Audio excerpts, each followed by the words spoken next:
Live in Parliament, which is quite bizarre. I don't think I'll be saying that a couple of years ago. Never been to Parliament before. Thank you so much, Caroline, for the introduction and also for all the work you do in Parliament championing gender equality. And thank you to Nina Bhatia and the team at John Lewis Partnership, who are all over the place, for putting this really important topic on the agenda and for hosting and organising this today. So I'm Aisha Murray. I am a career coach for working parents and a podcaster, and I host the Working Parent Equation podcast, or the Parent Equation podcast. And that is a platform for working parents to share their real stories. So today, this is not, for me, not about policies and procedures, which are very important. It's about how can we instigate a cultural shift for working parents in the workplace and support them beyond what's written down on paper and actually long-term support for parents. So I'll do a little plea at the end also for a podcast spin-off, which is coming soon. We have a great selection of panellists here today, so I'm going to introduce them for you now. We have Vivian Waterfield, who is the Deputy Chief Executive of the early years charity Home Start. This is over here, and absolutely talk to her later. I think I'm very keen to talk to as many people as possible. We have Jolie Brearley, founder and CEO of Pregnant Then Screwed. Elliot Ray, who is the founder of Music Football Fatherhood, and also had the inaugural Working Dads Employers Awards a few weeks ago, which we also attended just around the corner in Portcullis House. And then we have Nina Bhatia, Executive Director for Strategy and Commercial Development at the John Lewis Partnership. And then, as Caroline mentioned, Paul will be joining us a bit later, but he is taking questions or seeing the Secretary of State, I think, something like that. So he'll be here for the last sort of 10 or 15 minutes or so. We would love this to be an interactive discussion. We have, I think, 80 maybe people in here today. We also have everyone watching on LinkedIn Live, so welcome to them as well, people on the camera. So there'll be a Q&A after we have some panel discussion, so please ask your questions, and if you can, introduce yourselves and your company, that'd be great. And I'll also be taking questions on this thing, if I can get it to work later, from LinkedIn Live as well. So there'll be plenty of time to get everyone involved with the Q&A as well. We are also running 2 polls on Slido, which I think is up there. Yep, so slido.com. If you could use a hashtag sharing the juggle, and there'll be 2 polls which are running, which we'll come to in due course during the panel discussion to get people's thoughts on those as well. So I'm going to dive straight in, and I'm going to go to Nina first and ask, do you think there should be a radical rethink of the way that society and businesses support working parents? Thank you, Aisha, for your introduction, and Caroline, thanks for hosting us today. Hi, everyone. I'm also not going to stand up because I'm going to yank out the mic if I do that, so probably not a good look. Is the mic working? Can you hear me? Yes. Brilliant.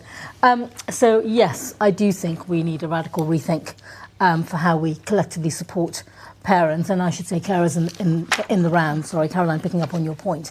The world is really changing around us. We've seen that in the last 2 years, and actually I think it's been an impetus for us to rethink the way we think about parenting, about home, about work, about how we bring these two together, what the transitions are between them. And I think we've all learned a lot about what makes us happy and what makes us effective. And I think we shouldn't lose what we've learned in the last 2 years to start thinking radically.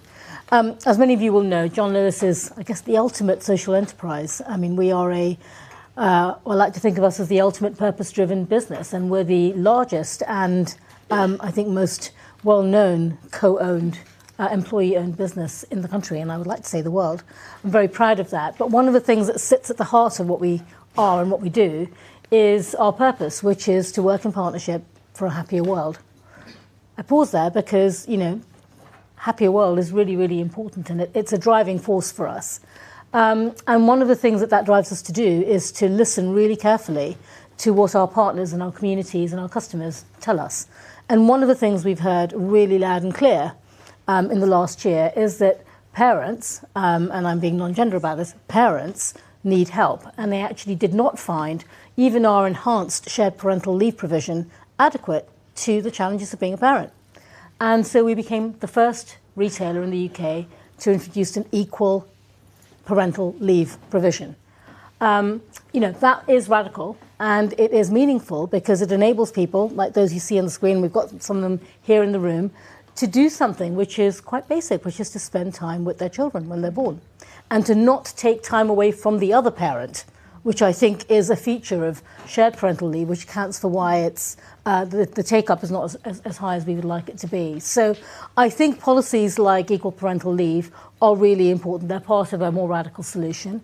I think thinking about how we describe flexible working and making that a requirement for how we advertise jobs and vacancies. We already do that, by the way.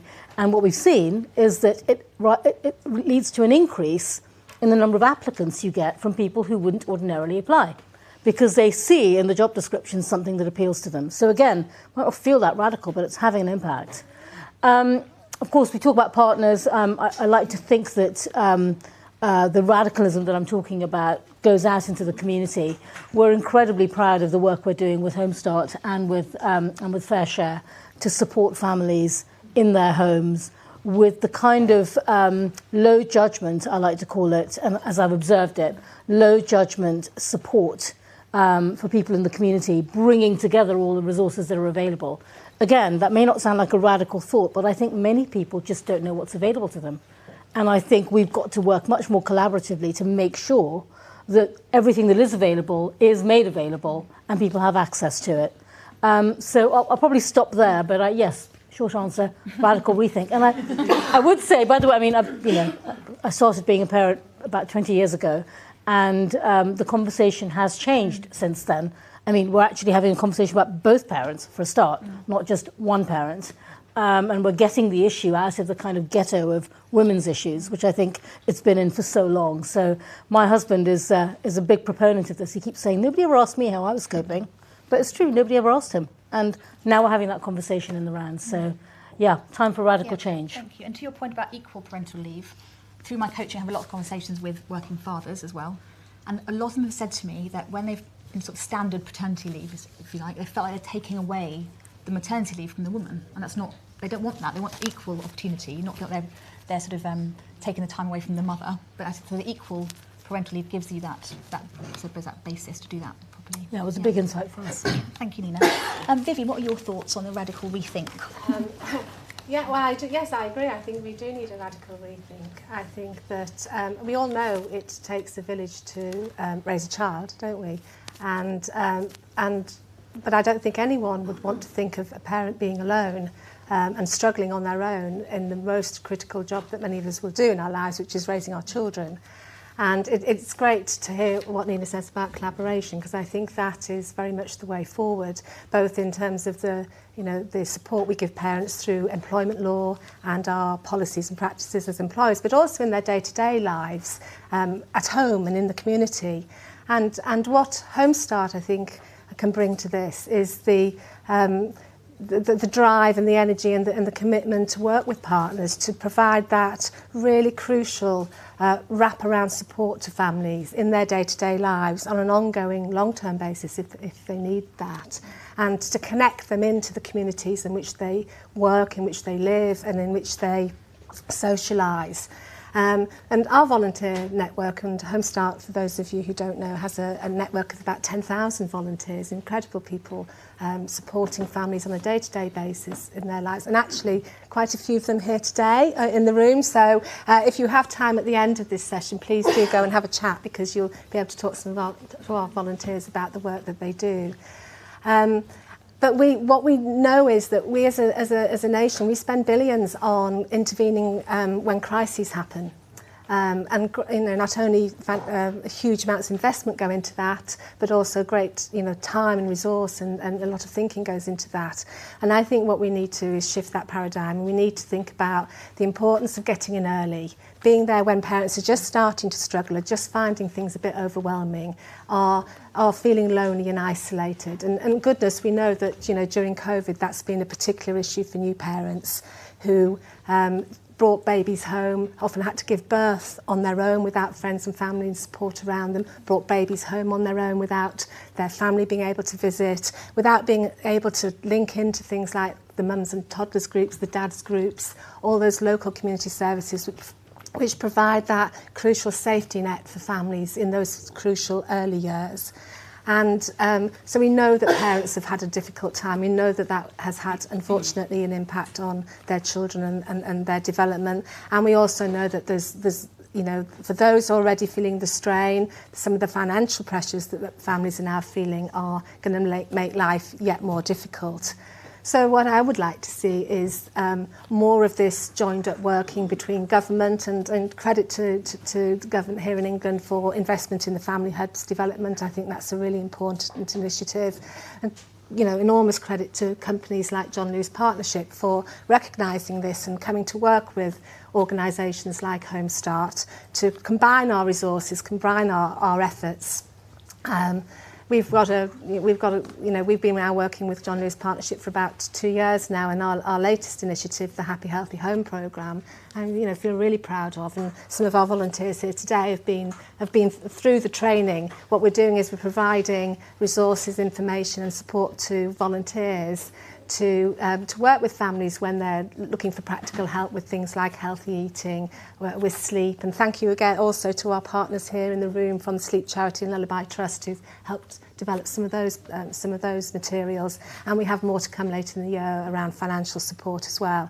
So absolutely radical rethink in so many ways and on so many levels. And I think we have a real opportunity to work together over the next few years to build those communities of support, that compassionate wraparound support that families need to help them through those crucial early years. And anyone would like to come and talk to us about that, we're here. Thank you. Thank you, Vivian. Thank you. And Jolie, obviously you live and breathe this every day. Yeah. So very interested to hear your thoughts on this too. Yeah, I think you'd be very surprised if I said no, considering I'm representing an organisation called Pregnant Then Screwed, which I founded after I was hoofed out of my job for getting pregnant. Last week, the Office of National Statistics released some new data which found for the first time in decades, the number of women leaving the workforce to take care of family has increased. For the first time in decades. And for women between the ages of 24 to 35, that figure had increased by 13% in the last 12 months. So we are currently witnessing a historic rollback in gender equality. And that's devastating. It's devastating for mothers, it's devastating for their families, it's devastating for the economy, and it's devastating for companies. We're currently in a cost of living crisis. We're currently in a skills gap crisis, a recruitment crisis, and we have hundreds of thousands of skilled mothers and some fathers who want to work but can't because the system prevents them from doing so. It makes absolutely no sense whatsoever. And to fix this, we don't need like tweaking around the edges or some kind words, which is what we really are getting at the moment. It needs a concerted effort. It needs employers to set clear and rigorous deliverables about how they're going to change things on the ground. And it needs the government to prioritise this issue and to be brave with legislative reform. And where, sadly, as Caroline alluded to, we're not seeing that at the moment. And as somebody that's spent the last 7 years trying to really understand the motherhood penalty and what is going on, and as someone that speaks every day to women who are having real problems trying to have children and a career, I can tell you the 3 things that we really need to change. And actually this poll completely agrees with what I'm going to say. We need good quality, affordable, accessible childcare. We need all jobs to be flexible by default, and that means advertising jobs flexible from the outset. And we need a reformed parental leave. We need ring-fenced, properly paid parental leave for all parents.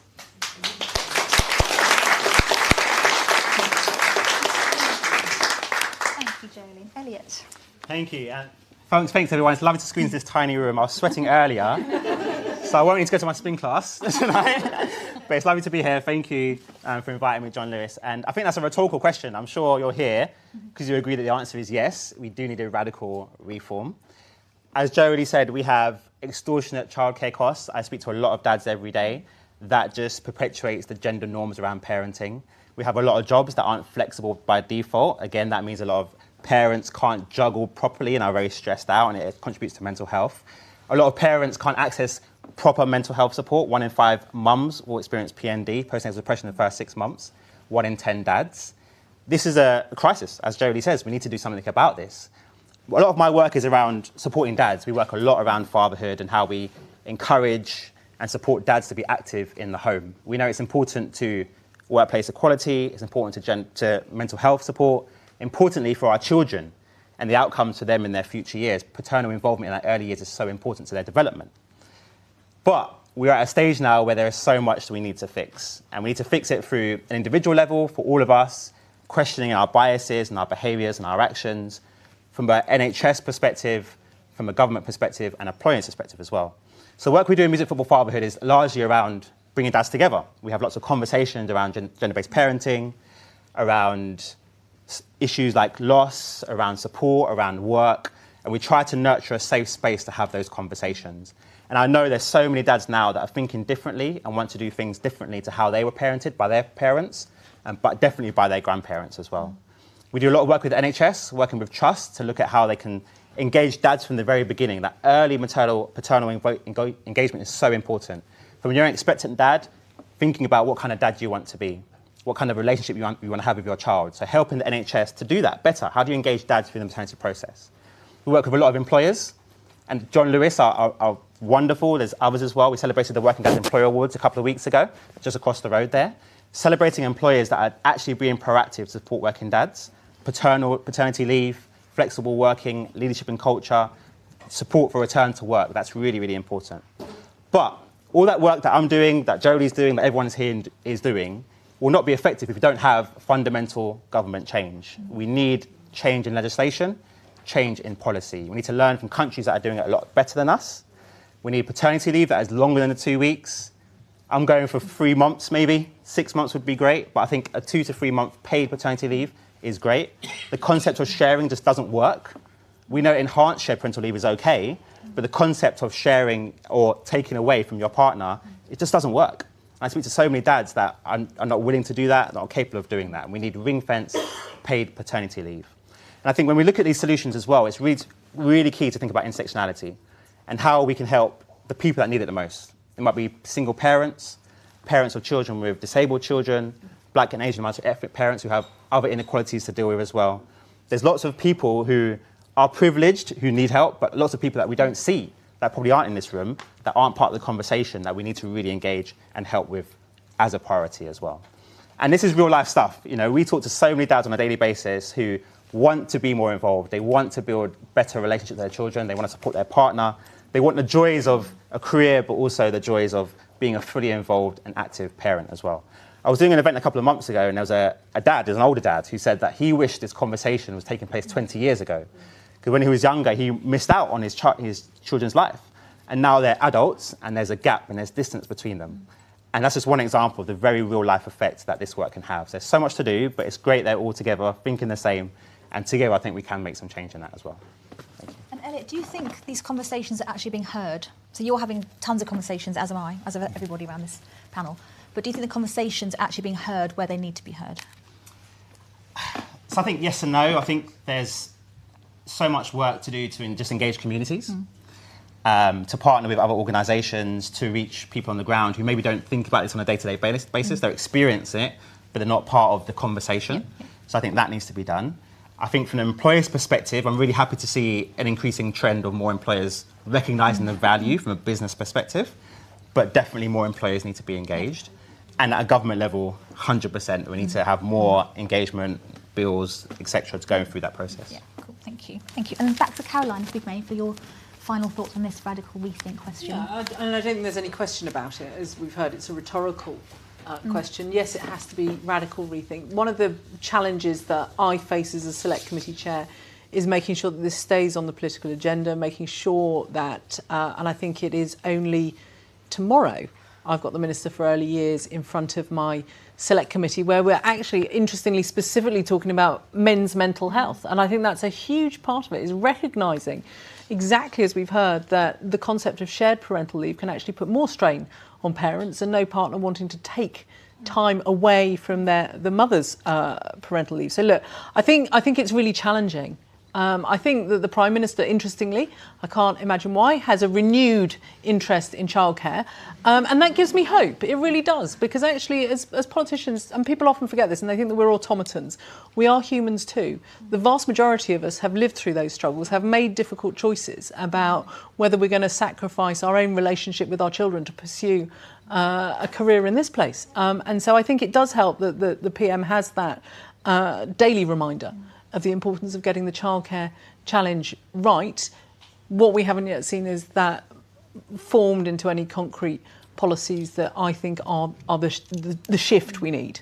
And there's conversations around ratios in childcare settings. I think that gives me a sense of concern around the onus being shifted onto the childcare providers, and that's clearly not where it should be. I wonder, within Parliament itself, do you believe that the people are leading by example when it comes to, I suppose, living the working parent, having that balance and managing that juggle in the right way? I think it was Cherie Blair famously, God, it must be 20 years ago, talked about juggling. Lots of us do that. I was going to say all of us. Not all of us are parents, but lots of us have a wide variety of caring responsibilities and are living it to a huge extent. And I get really frustrated, and apologies, I don't want to make this all about us. But when we talk about how you attract more women into politics, we degenerate into this sort of argument about sitting hours and whether it would be better if Parliament worked 9 to 5.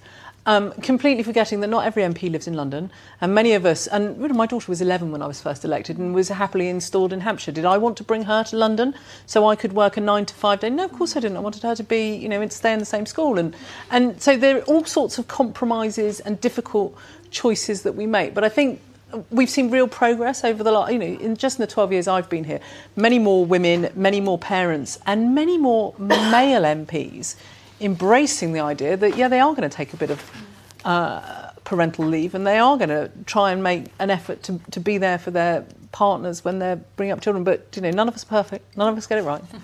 Thank you. Do you have something to add? I just wanted to add, I think your comment, Caroline, reminded me that, of course, all parents and all families are different, and therefore it's not our job, I think, either as employers, as businesses, or even as government, to say, you're going to do this, and this is the option. We need to give people choices. We need policies and flexibilities and options that people can use to suit their requirements at every stage of life. What I needed when my children were 6 months is totally different from what I needed when they were, at school all day and I needed care after school. And we've got to put choice in the hands of people. I think that's really important. And we know that when we give people choice, we learn about what makes them happy and effective. And we've certainly found that with our, flexibility, advertising jobs as flexible first. That has made a difference. We've had a 50% uplift in people applying for those roles. Why? Because they can see themselves in roles that they perhaps couldn't before. They're exercising choice.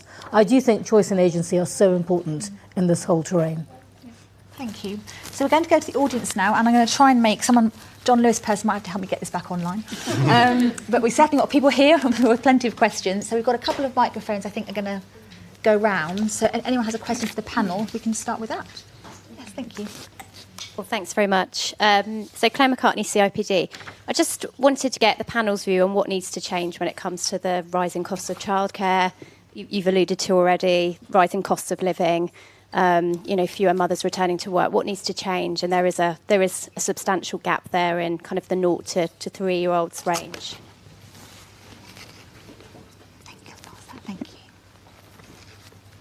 Thank you. Who's that question addressed to? Anybody? Anyone who'd like to pick it up. Jolie, you'd like to pick it up? There you go. I don't know why it's radical to say we need a free universal childcare system. Why is that radical? People think it's insane that we would have a free childcare system when actually it's social infrastructure. All of the research shows that if you invest in childcare, it's really good for the economy.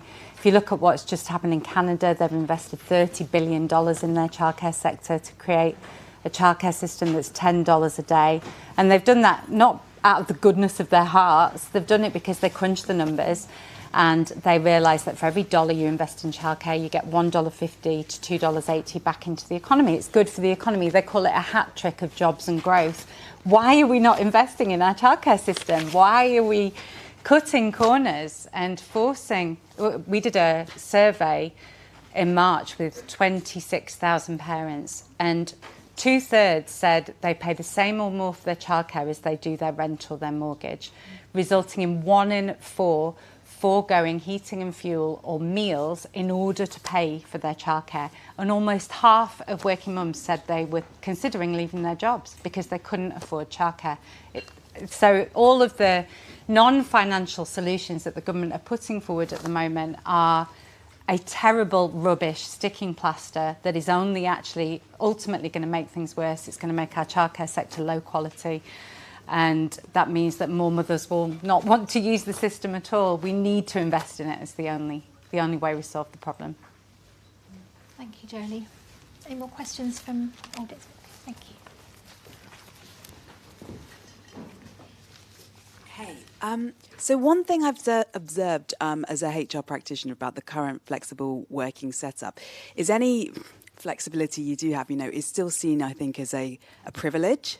How can we move away from this? Because I think there's a piece around legislation, but there's a piece around culture as well. So I'd really love anyone who would like to address this. How can we actually make progress on this? Because, it's really interesting that, for me, that flexibility is used still, I think, in such a limited way, to be honest with you, that, even with the great return to work, we've seen employers having radically different practices, different views. And I do think at least it's starting to come through as flexibility is something that retains people potentially. That's clearer, I think, than it possibly was. But kind of throughout my career as a HR practitioner, I've really seen this phenomenon that any small bit of flexibility I've got, which women are more likely to have asked for, I think, historically than men, is going to be this great privileged thing, and I can't possibly move anywhere because I'm so lucky to have this. So how do we really have that cultural shift as well as the legislative kind of change in legislative environment that we need? Elliot, would like to? Yeah, sure. So I think for me, it starts with leadership. It starts with the executive in any company being role models, making sure the messages and the values that they're trying to live and create for the company are going down through all the levels. It's about a feedback loop where they can get people's experiences. I think it's about good parenting networks, which are diverse in its nature. It's around good communications. It's about living and breathing those. For me, in my first year of becoming a parent, we had quite a traumatic birth, and we really needed that support in that first year. And I was lucky enough to change my working pattern 3 times in that first year: part-time working, compressed hours, other things. And that for me was a lifesaver for us, for our family. So I think this is something that, when we think about the importance of it for parents, it's massive. But I think it's also about not just making it a parenting thing, just making it a cultural thing that happens anyway. And parents can benefit from that too. Go on. You were very lucky to be able to change your working request 3 times in 1 year because, in the interest of disclosure, I volunteer a couple of hours a week on the Pregnant But Screwed helpline.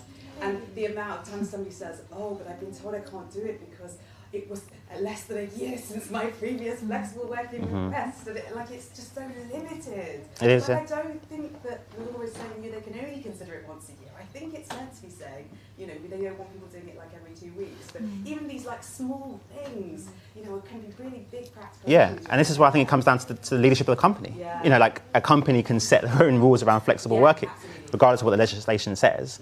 For me, I was lucky. I had a very senior manager, director general. We had 3 daughters, so he understood the struggle, and he was senior enough not to have to go through the official process. And that's what I talk about. The leadership, they have to live and breathe it, and be able to. I feel so often though the leaders in companies, even if their parents have very different experiences to day-to-day parenting at a less senior level. Well, I think we have a leader right here who perhaps give a first-hand view. Yeah. Look, it's a really important issue that you've raised, and I guess my observation, I've been at the John Lewis Partnership for 3 years. Was at a previous company for 10 years before that, and I've advised lots of companies, lots of organisations, and I think organisations, whether they're businesses or other institutions, have a lot more choice in this, and those that are enlightened are going to take steps. I'm really proud of what we're doing at the Partnership, which is making flexible a standard in our job descriptions. So I said earlier, that has raised the number of job applications. I think the conversation is different. I mean, Lizzie, who worked for me until very recently, had a flexible arrangement. And this is not regarded as a privilege. It's regarded as something that helps you be more productive. I'll come back to my point about the pandemic. I mean, no one would have wished the pandemic on any country or any economy or any family or individual. But I think we learned a lot about what we can get done, and what we can get done when perhaps the normal constraints on life have shifted. And I think we as a business have learned a lot about what people need, how they want to work, what makes them productive. You know, interestingly, our equal parental leave, we monitor the applications that come in for this, obviously as a business, as an HR department. And what's been really encouraging is the volume of applications, obviously driven by our business, that have come from people who are in relatively low-paid occupations within the business. That's obviously, we have a lot of people who work in shop environments, but it has been really heartening to see that. And by the way, we've also seen a small increase, about 4 or 5%, in retention of people who've taken up equal parental leave. So I think, you know, it's good business. It makes sense. It makes sense. There's a dividend.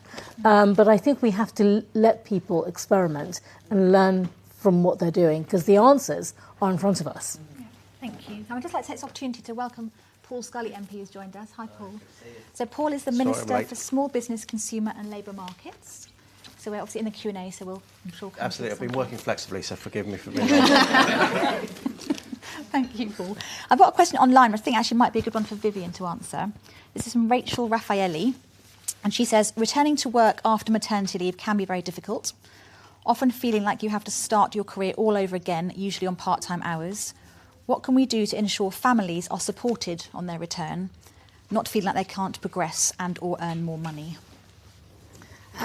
I recognise that, as you know,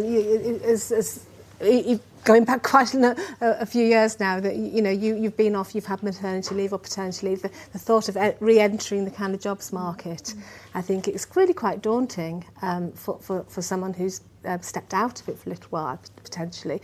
And I think, you know, I would again point to the as well as having all the right conditions and all the flexibility, which is so crucial, and colleagues who have been talking about this morning. I would point to the value and importance of some of those things like relationship-based support, having someone to kind of support you, to mentor you, to help you on that journey, either within an organisation or perhaps through some of the other kind of brilliant kind of initiatives that are around, you know, mentoring mums and things like that, and organisations like that, way someone to kind of walk with you on that journey, I think is really, really helpful, to share your kind of concerns and you know, insecurities with, and actually to encourage you, if you are encountering kind of issues and barriers within an organisation, to find a way to take those up and give you the confidence to do that. And the other thing I would do, picking up on Elliot's point here, is I agree absolutely about the point about leadership. And I think as leaders in organisations, we have a responsibility to model some of this ourselves. So, you know, if we're introducing flexible options and policies, and I think it's really important that our colleagues can look to us to see us using them, and not modelling, you know, over, you know, working really long weeks, taking our holidays, making it okay to do these things, because actually that work-life balance is really, really crucial part of this. And I think colleagues need to be able to see the leadership in an organisation actually kind of walking the talk, really, in that respect. I think that's really important as well. So, yeah. Thank you. Do you have any more questions? I think I've got a question there. Hi there.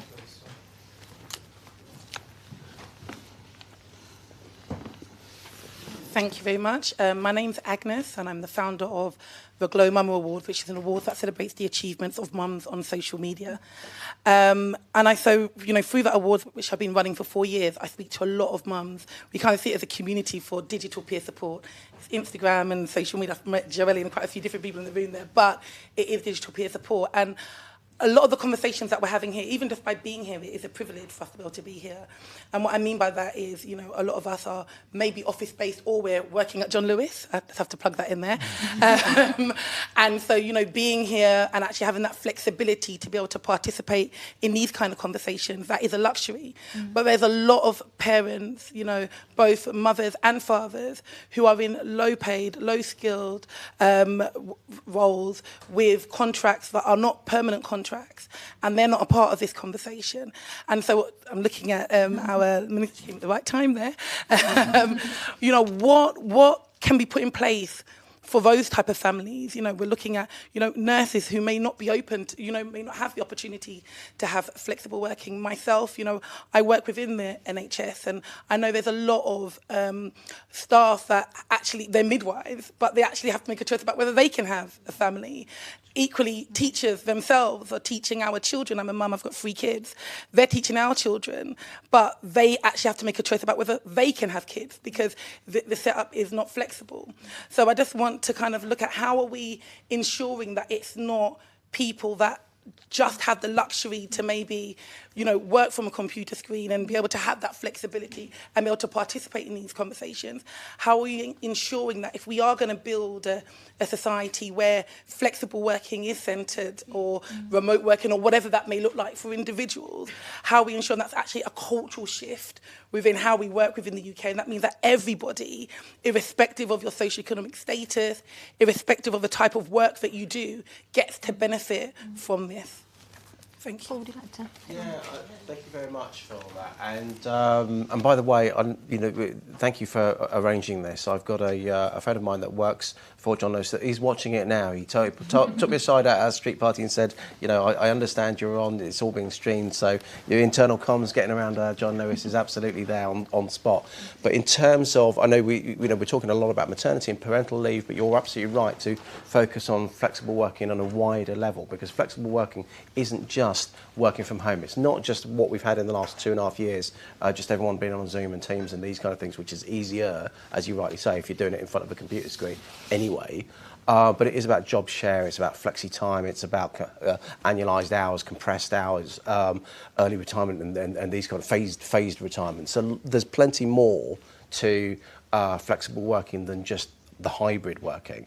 But what we see is the best employers, and it's really important that we showcase the John Lewis Group for the equal parental leave that you've got, but the best employers go further than the statutory minimum. Clearly, we need to have a statutory minimum to make sure that that poor employers do not take advantage of the most vulnerable or people exactly in your, as you described, that can't take advantage of a given situation, whether having to work out whether to start a family or not.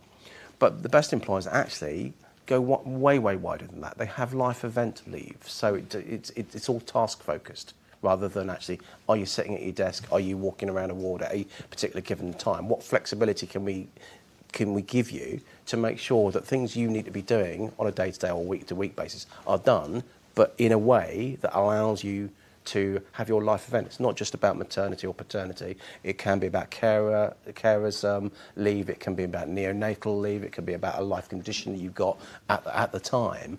All of those need to be taken in one bigger leave package from the responsible management that Nina was talking about, necessarily, rather than just drilling down and having lots of policies that nobody ever reads. What I'm hearing then is more potentially around private sector businesses and companies like John Lewis, etc.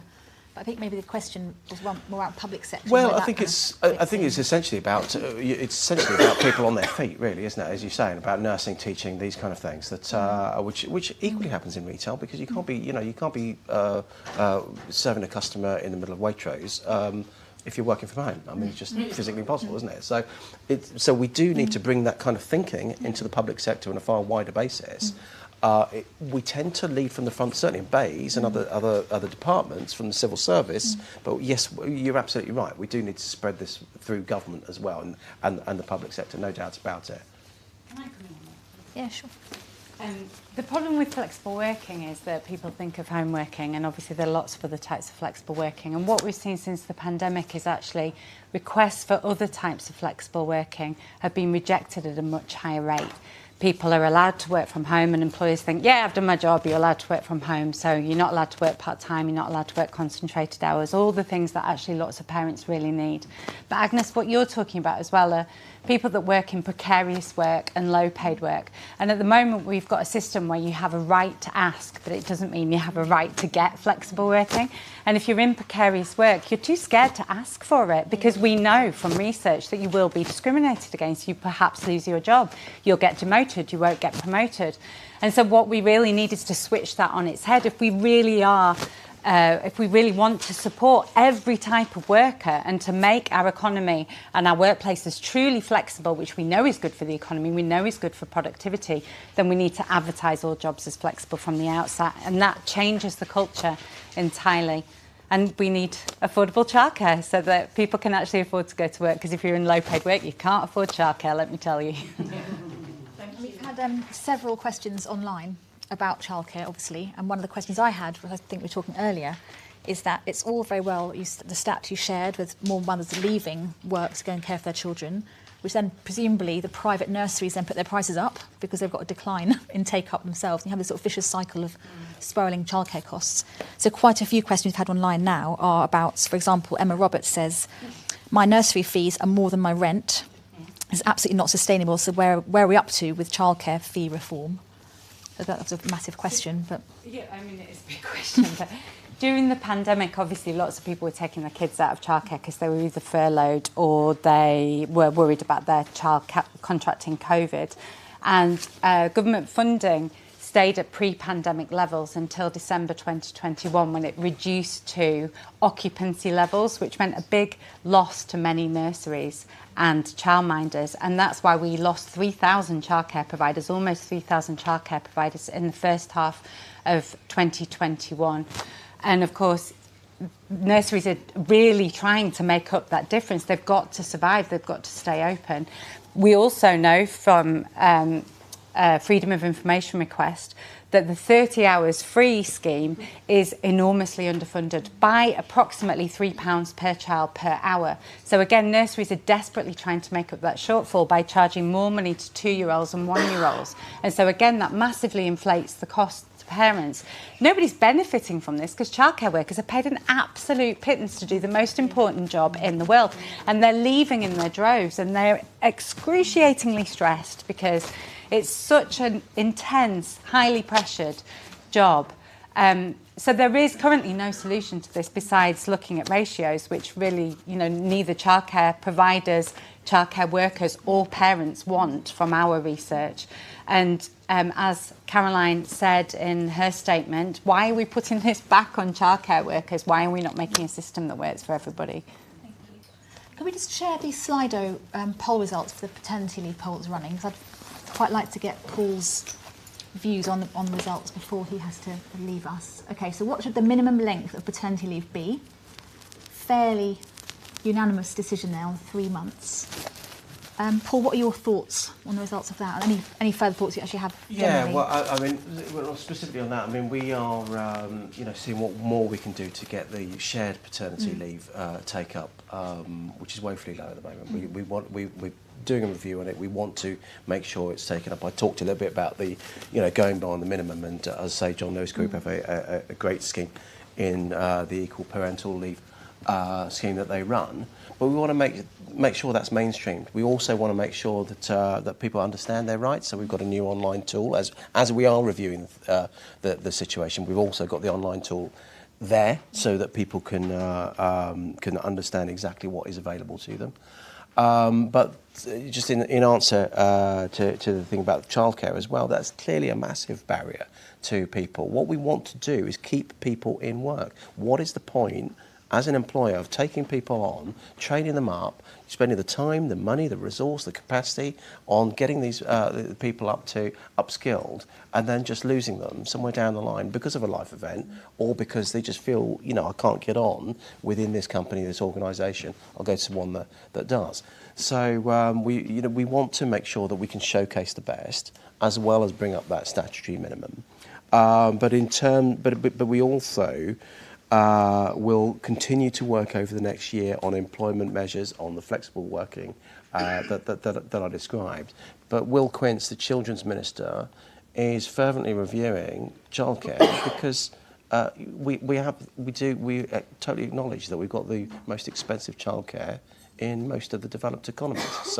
And we've got to do something about it. And that's not just simply about voucher after voucher after voucher. It's a more fundamental kind of review of the type that you talked about. Ratios will play a part in that, but it's not the only part, because that's just moving around the edges. There's got to be that more fundamental deep dive into childcare to make sure we can reduce costs. Is there an obvious next step then for that deep dive? To be fair, that's not my remit, I'm afraid.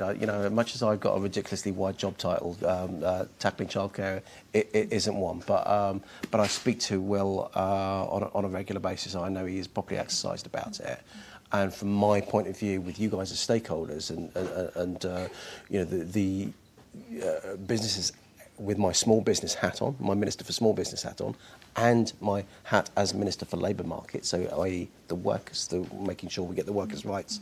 My view is that I have all the stakeholders that are going to be looking in at Will Quince's review, and so that's why we need to stick really closely together. I can't give you a timetable, but what I would also like to say, because I do have to dash, I'm sorry again, is that this is a really timely conversation. There's a lot that we need to not just showcase, but learn from you. So thank you very much for everybody. Before you go, Paul, can I please pick up back on the paternity leave really quickly? Yeah. So before you came in, we were speaking about shared parental leave, and fundamentally the concept we've seen doesn't work. It's been announced since 2015, 7 years now. The take-up is so low. Even when we have enhanced shared parental leave, a better financial package, it's still a very low take-up. And the fact that the thinking now is that we need paid paternity leave for fathers, ring fence, whether that's 3 months, 2 months. Is there any plans for the government to look at this in the near future at all? Well, look, I think we'll look at all measures, but to be frank, you're not going to see that much change quickly, that kind of change quickly, purely and simply because I've just literally come from oral questions, where I keep being asked about any number of employment measures, and parliamentary time, because of COVID, because we've got such a backlog of legislation, means that we've got a lot of stuff to get through. So I don't want to leave you with the promise that I'm just going to be able to legislate overnight or within the next few months, but clearly we do want to make it work. And so we'll look at whatever needs to be done to make it work within allowing employers the flexibility as well, because we've got to get that balance right, because not every business has the first of all as far-sighted as John Lewis, but has the resource of John Lewis as well. So it's got to work with the medium and smaller businesses as well. Thank you. Charlie, do you have time for one more question from the floor? The timekeeper over there. One more. Yeah, lovely.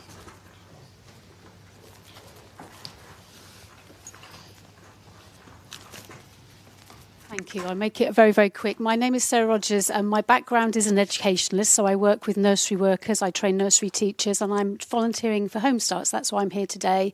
And I just really, really want to bring this back to the child. I think everything you've said is fantastic, and it is so, so necessary that parents have this ability to have a shared responsibility, because at the end of the day it is all about the child.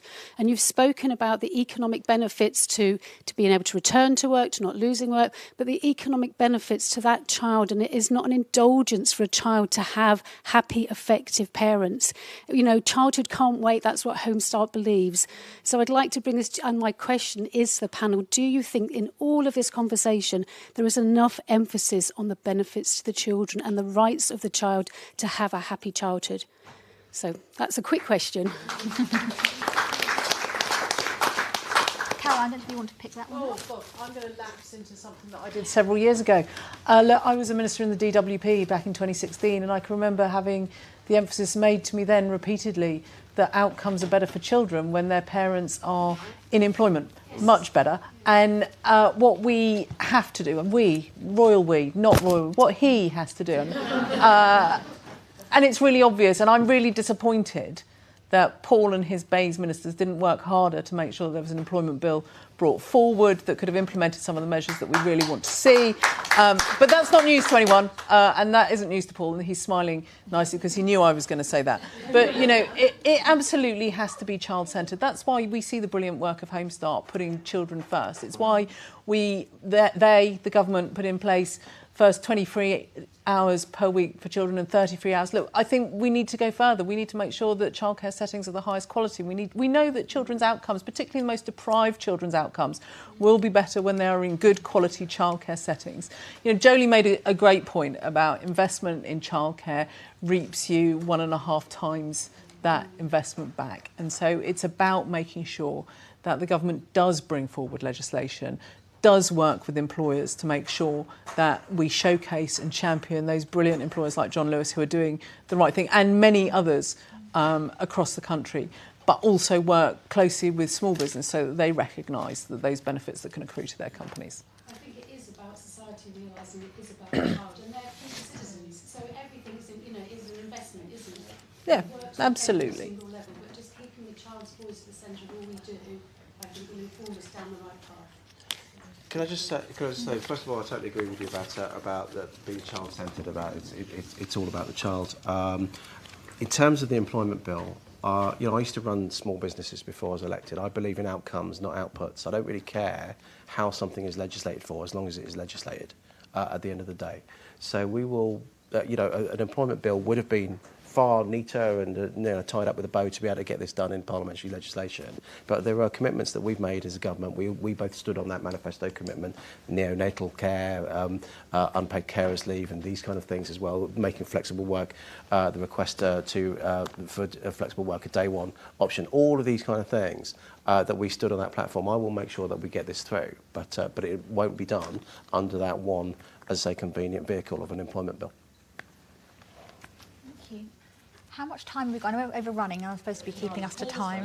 Paul's got to go. That's fine. Thank you. Thank you, Paul. Thank you so much. Thank you.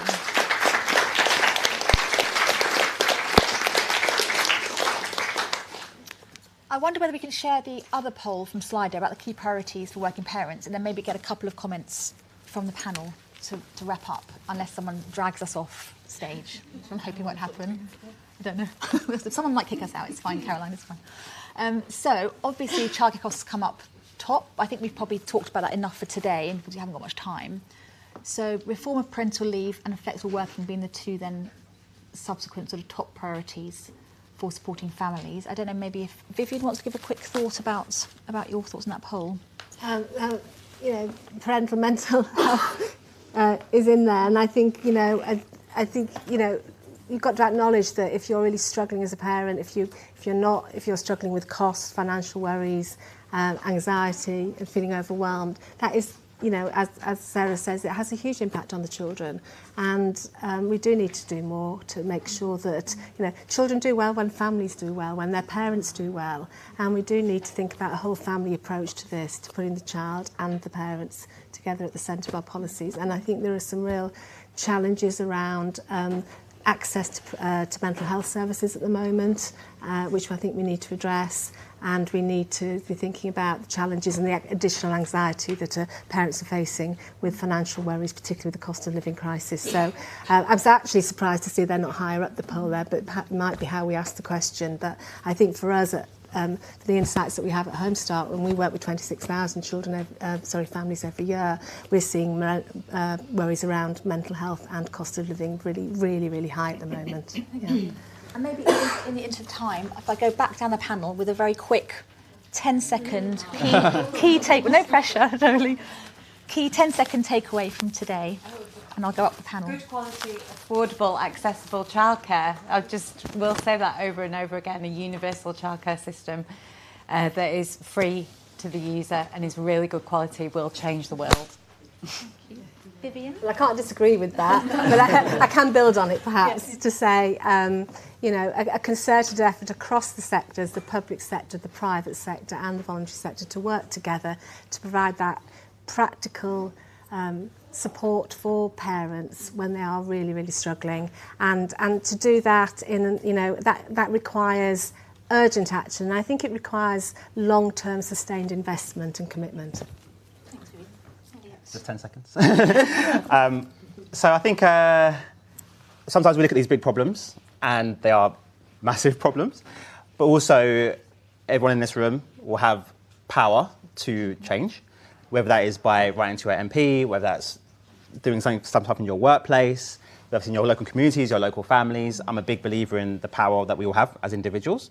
So I hope that today you go away, it's been a good conversation, but also inspired to know that you can do something yourself to implement change, and we can solve some of this stuff in the future. Thank you, Elliot. Thank you. I guess what I would say is, as a large purpose-driven business in the UK, we're going to continue to play our part to both do the things that are the right things to do on the issues that matter, but also live up to our aspiration to also experiment and try things, because we'll learn things by trying things, and we'll learn from the people who are actually the people we're trying to help. So that's our commitment. And speaking personally, I'm a mother of 2 young women, and I want to leave the world a better place for them. And their expectations are high. So I'm going to have my worst critics around the kitchen table. I've only got one of them. But I think my biggest frustration at the moment, and I've turned into this sort of angry 50-year-old woman fighting the battles that my mother didn't manage to win for me so that my daughter doesn't have to fight them. And I think that the one message that I keep giving government ministers, they don't learn, is that I'm in a hurry. I'm fed up with waiting. I don't need a bow on a piece of legislation. I just need the piece of legislation that was in the Queen's speech in 2020 and has been missing ever since.